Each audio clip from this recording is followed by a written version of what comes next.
Hello, Christina Giordano here, the founder of Sold, your go-to resource for soulful entrepreneurship.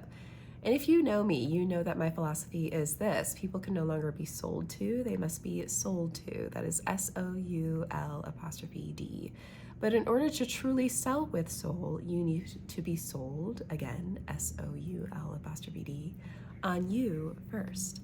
Now, for anybody who's new here, these are just quick little previews of the full podcast episode. If you want to check the full podcast episode out, you can go to Spotify or Apple Podcasts to do so.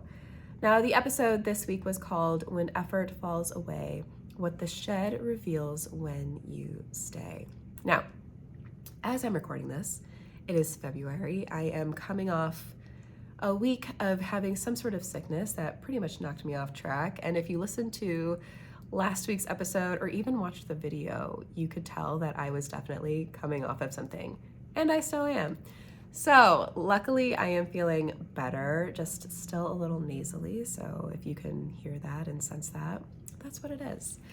All right, so this episode is coming up in February. We are approaching the last of the shed. Now, if you've been following me for a while or listening to my podcast or even just watching these episodes, I've been calling this year the Great Shed. And the Great Shed is actually something that is done within the manifesting methods. It's one of my proprietary frameworks of the souled approach. But the Great Shed, it has been something that has been kind of a 2025 theme. And if you're here, you've probably already heard about it. But it's where we are shedding survival patterns and programming and conditioning and ways of thinking and being that can no longer move forward with us into a new paradigm where alignment basically reigns, where we show up as fully sovereign, whole beings without weird attachments or toxic needs or conditional elements that used to hold us back and keep us stuck, but where we are more essentially free.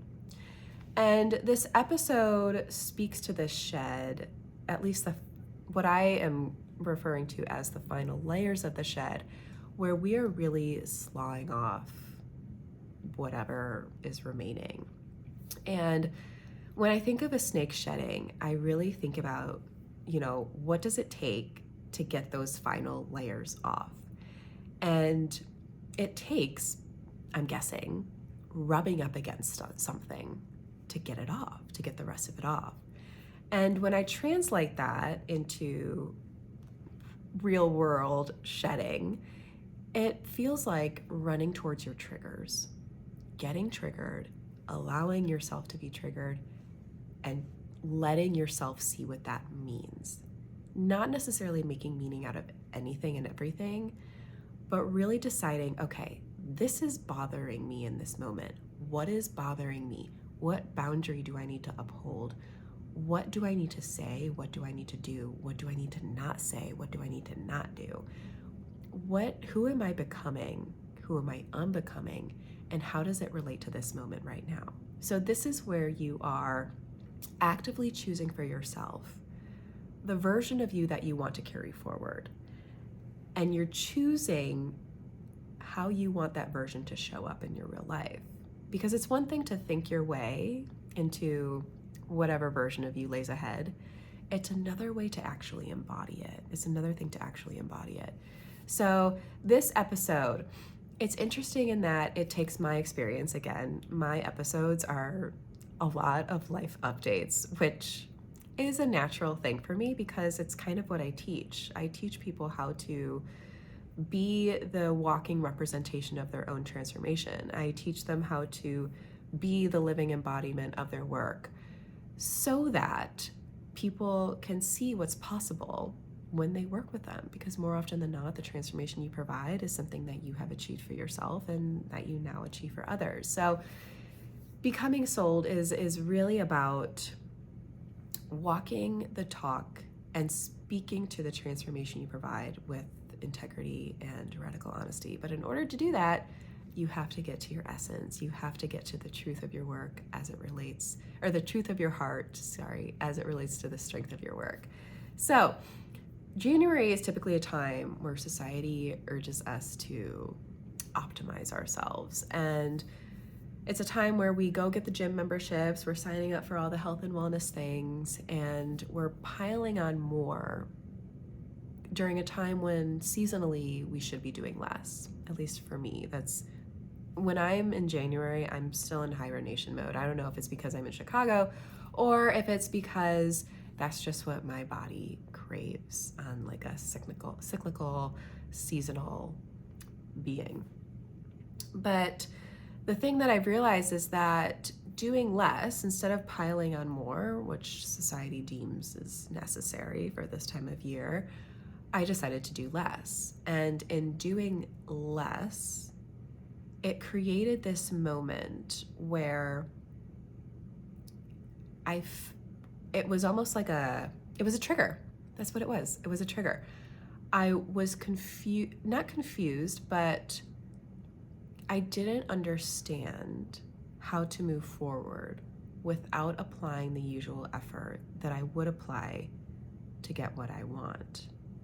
So a lot of us know what I'm talking about here. This is where we use the ways of the old paradigm approach, where we look for what we need to fix, look for what we need to refine, look for what's the next thing we need to do or be or become or say or get. We look for whatever's next so that we can continue to grip onto that outcome that we so desire. This time I didn't do that. And it's not that I just chose not to, my body wouldn't let me. And it felt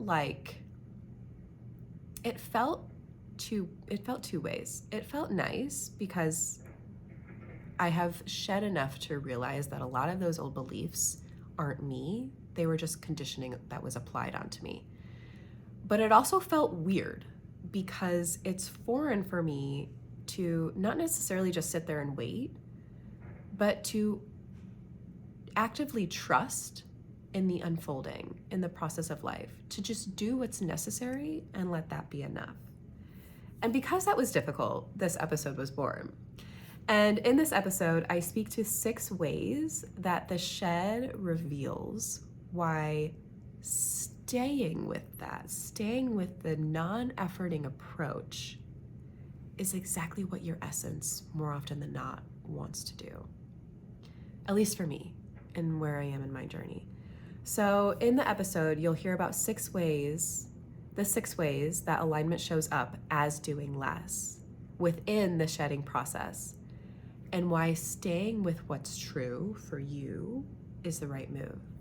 So I'll just run through all 6 really quickly without explaining each one because you can hear each one in the episode.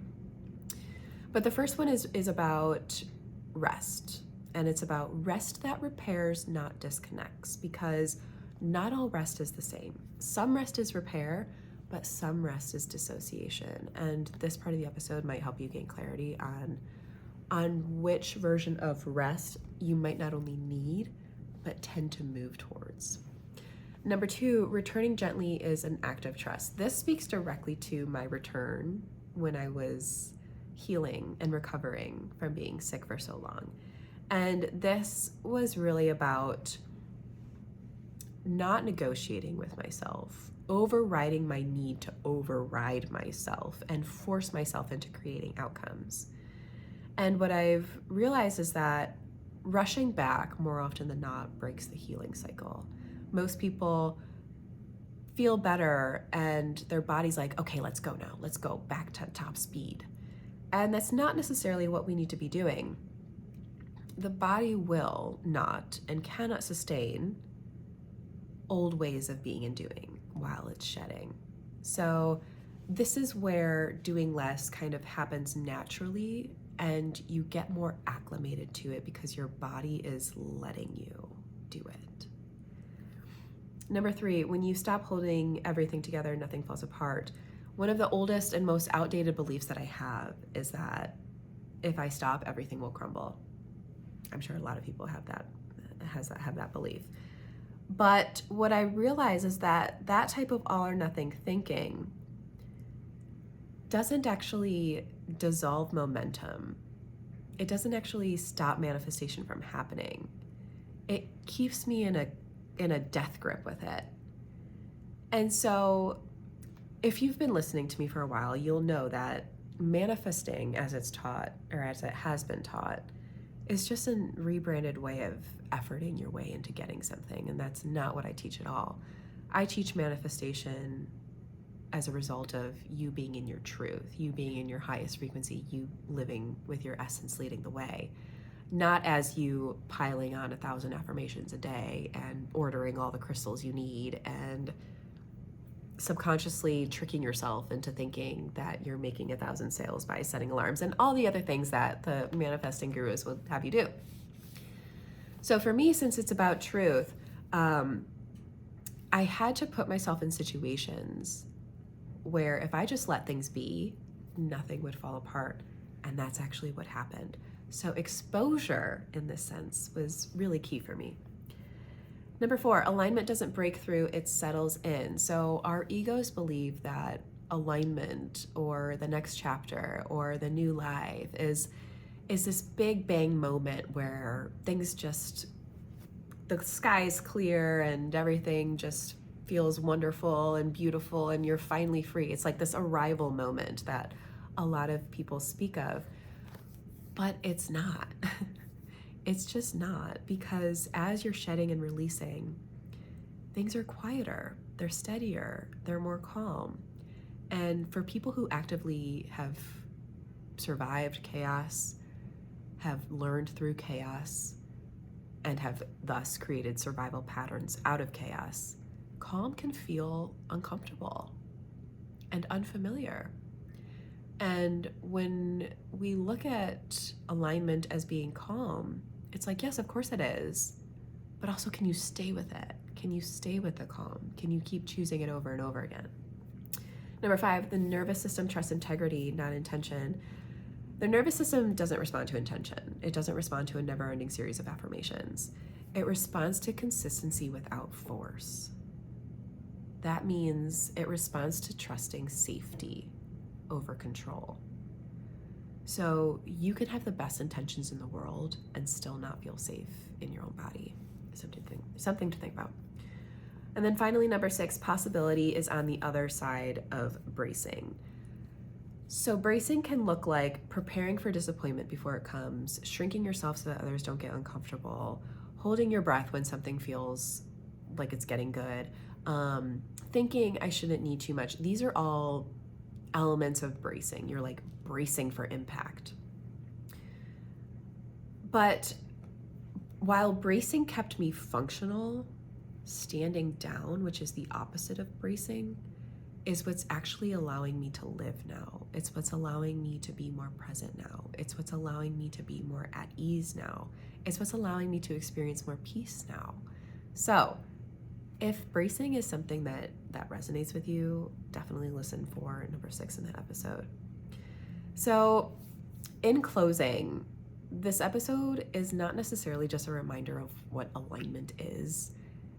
It's the part of alignment that nobody really talks about. It's the part of alignment that doesn't feel like a big bang thing. It feels like more of you in truth.